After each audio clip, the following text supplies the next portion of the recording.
Viewers, Assalamu alaikum.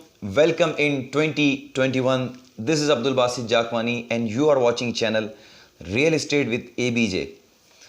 2020 बड़ा मुश्किल साल था। कई अमवात हो गई। अनफॉर्चुनेटली कोरोना वायरस पूरी दुनिया में फैल गया और कई लोग इस दुनिया से चले गए। कई हमारे भी जानने वाले चले गए, कई आपके भी जानने वाले चले गए होंगे।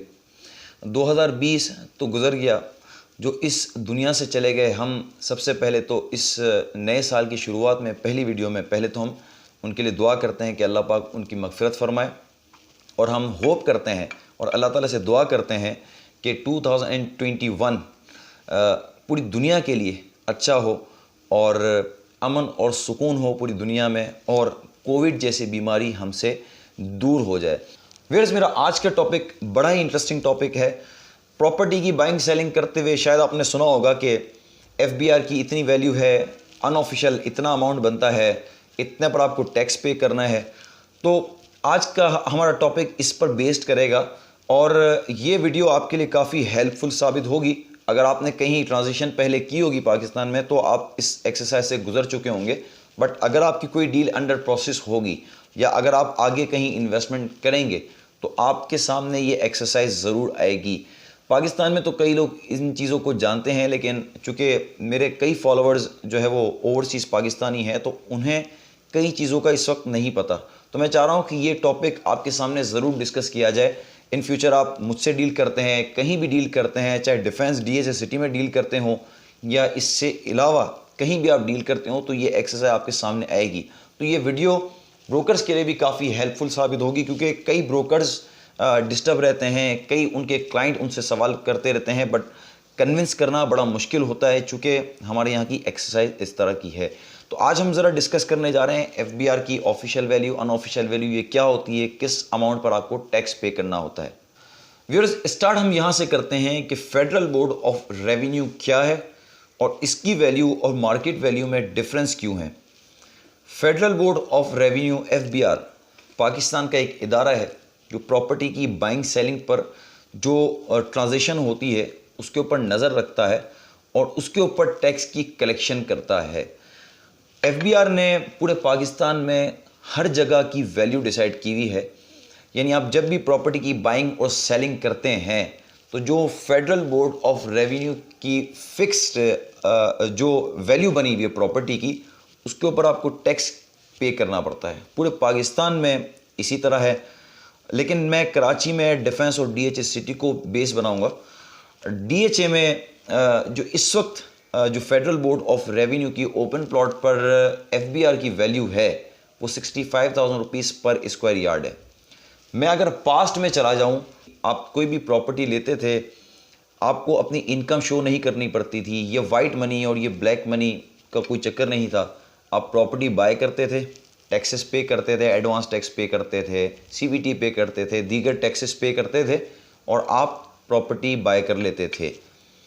उसमें कई जगह इस तरह होता था कि नॉन फाइलर थी, तो फाइलर का अब 2 से 3 साल 5 साल पहले से ट्रेंड शुरू हुआ है, लेकिन पहले प्रॉपर्टी की बाइंग जो है वो ब्लैक मनी से ही की जाती थी। फाइलर नहीं होते थे, जो अमाउंट आता था प्रॉपर्टी में लग जाता था। इसी वजह से प्रॉपर्टी के रेट्स आसमान पे चले जाते थे।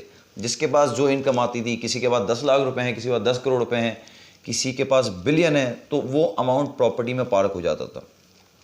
आहिस्ता आहिस्ता गवर्नमेंट एक्टिव हुई, वैल्यूज़ डिसाइड की गई, हर जगह की अलग अलग वैल्यू डिसाइड की गई। 2016 की अगर बात करूं तो डिफरेंट रेट था। फेब 2019 में एफबीआर की जानिब से एक एसआरओ आया था, उसमें पूरे पाकिस्तान के लिए प्रॉपर्टी के ऊपर वैल्यूएशन टेबल अनाउंस किया गया था, जिसमें प्लॉट का अलग था, रेजिडेंशियल प्लॉट अलग था, कमर्शियल प्लॉट अलग था। इसके बाद फिर जो है वो बिल्टअप प्रॉपर्टी अलग थी, शॉप अलग थी, अपार्टमेंट के रेट्स अलग थे, इंडस्ट्रियल एरिया के रेट्स जो है वो डिफरेंट रेट थे।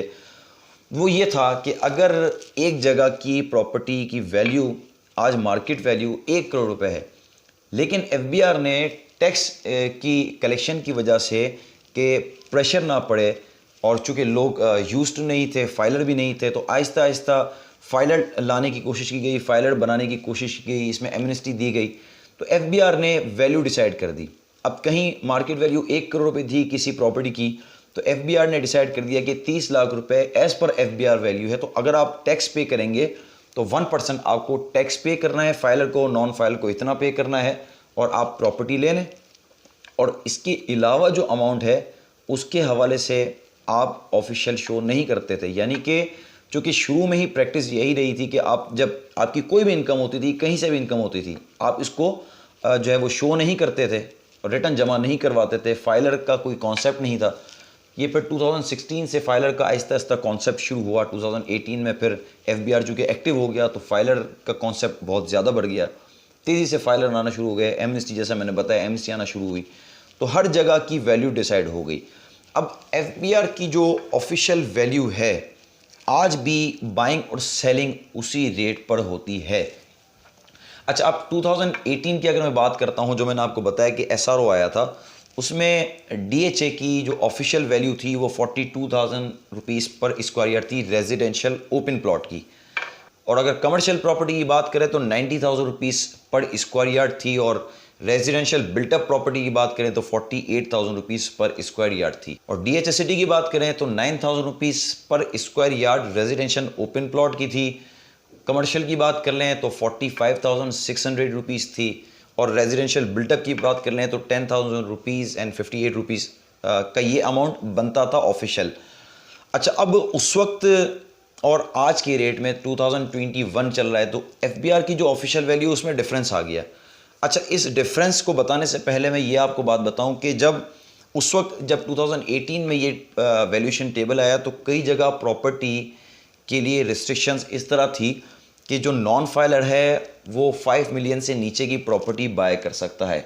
हाँ, अगर इसकी मार्केट वैल्यू 50 लाख से ऊपर हो, 50 लाख यानी 5 करोड़ रुपए हो, 2 करोड़ रुपए हो, 3 करोड़ रुपए हो, लेकिन एफबीआर की जो ऑफिशियल वैल्यू है अगर 50 लाख से नीचे है तो वो नॉन फाइलर भी बाय कर सकता था, उससे पूछगछ नहीं था, अलबत्ता वो टैक्स जो है वो डबल पे करता था। अच्छा, इस तरह क्या हुआ कि फेज़ 8 में जैसे इकबाल स्टाफ लेन है, वहाँ पर 100 स्क्वायर यार्ड के जो प्लॉट की जो एफबीआर की वैल्यू थी वो चूँकि 42,000 मैंने आपको बताया पर स्क्वायर यार्ड के हिसाब से थी, तो 42 लाख रुपए यानी अंडर 5 मिलियन का अमाउंट वहाँ पर बनता था। तो एक वक्त था कि मार्केट बिल्कुल खामोश थी। ये मैं आपको बात बता रहा हूँ 2019 के मिड की। बहुत तेज़ी से मार्केट में शूट आया। इकबाल स्टाफ ने जो 100 स्क्वायर यार्ड के प्लॉट थे वो उसमें तेज़ी से अमाउंट पार्क हुआ। क्यों, इसकी क्या वजह थी? क्योंकि एफबीआर की ऑफिशियल वैल्यू 15 लाख रुपये से नीचे थी, तो जितना भी अनऑफिशियल पैसा लगना था और नॉन फाइल का पैसा लगना था उन्होंने वहाँ लगाया। इसके अलावा जो भी ट्रांजेक्शन थी, यानी अगर उस वक्त 2 करोड़ 80 लाख रुपए का सपोज़ कीजिए कि प्लॉट था, तो आपने 42 लाख रुपए अपने बैंक अकाउंट से आपने पे कर दिए, वो भी आपको पूछने की ज़रूरत नहीं थी, उस पर आपने टैक्स पे कर दिया। इसके बाद जो भी अमाउंट था वो कैश की ट्रांजेक्शन होती थी। क्योंकि पूरी दुनिया में इस तरह की एक्सरसाइज नहीं होती है, वहाँ पर बैंक के थ्रू सारी ट्रांजेक्शन होती है और सारी रजिस्टर्ड ट्रांजेक्शन होती है। यहाँ पर आप प्रॉपर्टी ट्रांसफ़र करवाते थे और आप जो आपके पास जो भी ब्लैक मनी था, उसको ब्लैक मनी, क्योंकि अनडिक्लेयर प्रॉपर्टी अनडिक्लेयर अमाउंट था आपके पास, वो अमाउंट आपका प्रॉपर्टी में लग जाता था। मार्केट तेज़ी से शूट अप हो गई। आज भी आप कैलकुलेट करें तो वहाँ पर अगरचे रेट थोड़ा सा नीचे भी आ गया, लेकिन वहाँ पर अब वैल्यू चूँकि अब रिस्ट्रिक्शन हो गई हैं कि फाइलर और नॉन फाइलर की रिस्ट्रिक्शंस ख़त्म हो गई हैं। अब जो भी प्रॉपर्टी बाय करेगा, चाहे 5 लाख की प्रॉपर्टी हो, चाहे 10 लाख की हो, फाइलर होना ज़रूरी है। अच्छा, ये एक वैल्यूएशन टेबल मैंने 2018 का बताया था। फिर वैल्यूएशन टेबल रिवाइज हुआ और 23 जुलाई 2019 को एक नया एसआरओ जारी हो गया फेडरल बोर्ड ऑफ रेवेन्यू की जानिब से। उसमें डिफरेंट वैल्यू हो गई, चेंज हो गई। जो 42,000 रुपीज़ पर स्क्वायर यार्ड डीएचए में ऑफिशियल वैल्यू थी रेजिडेंशियल ओपन प्लॉट की, वो 42,000 से बढ़ाकर 65,000 रुपीज़ हो गई। तो अब वो सब उसी में आ गए। अब जिसने भी प्रॉपर्टी बाय करनी है तो शो करना है अपना अमाउंट। आहिस्ता आहिस्ता एमनेस्टी दी तो फाइलर होना शुरू हो गए। अच्छा, रेजिडेंशियल बिल्डअप की जो प्रॉपर्टी थी वो 72,000 रुपीज़ पर स्क्वायर यार्ड हो गई। इसके बाद जो कमर्शियल की प्रॉपर्टी थी उसकी वैल्यू 1,10,000 रुपये की वैल्यू बन गई। इसी तरह डीएचए सिटी में जो 9,000 की वैल्यू थी रेजिडेंशियल ओपन प्लॉट की, वो 10,000 हो गई। कमर्शियल की जो प्रॉपर्टी थी वो 52,000 रुपीज़ पर स्क्वायर यार्ड की वैल्यू हो गई, और रेजिडेंशियल बिल्टअप की प्रॉपर्टी जो है वो 12,000 रुपीज़ पर स्क्वायर यार्ड की वैल्यूएशन टेबल में डाल दिया। इसके अलावा शॉप अपार्टमेंट उनकी भी अलग अलग वैल्यू हुई।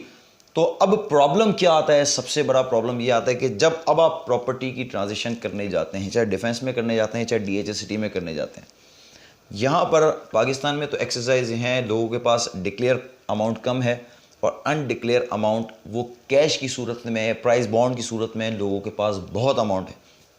पाकिस्तान में बहुत सारे इन्वेस्टर है, बट यहाँ का इन्वेस्टर ज़्यादा प्रॉपर्टी में अब अमाउंट इसलिए पार्क नहीं कर सकता क्योंकि डिक्लेयर अमाउंट नहीं है। अब जब डिक्लेयर अमाउंट करने के लिए जाता है तो उसको एमनेस्टी की ज़रूरत पड़ती है, जबकि 2 और 3 एमनेस्टी दी जा चुकी हैं। 2 एमनेस्टी जो है वो PTI गवर्नमेंट में ही, इससे पहले जो नून लीग की गवर्नमेंट थी उसमें भी एक एमनेस्टी दी गई थी। तो कई लोगों ने अपना अमाउंट टैक्स पे करके अपना अमाउंट डिक्लेयर किया और वाइड करवाया, तो वो प्रॉपर्टी ले सकते हैं भी।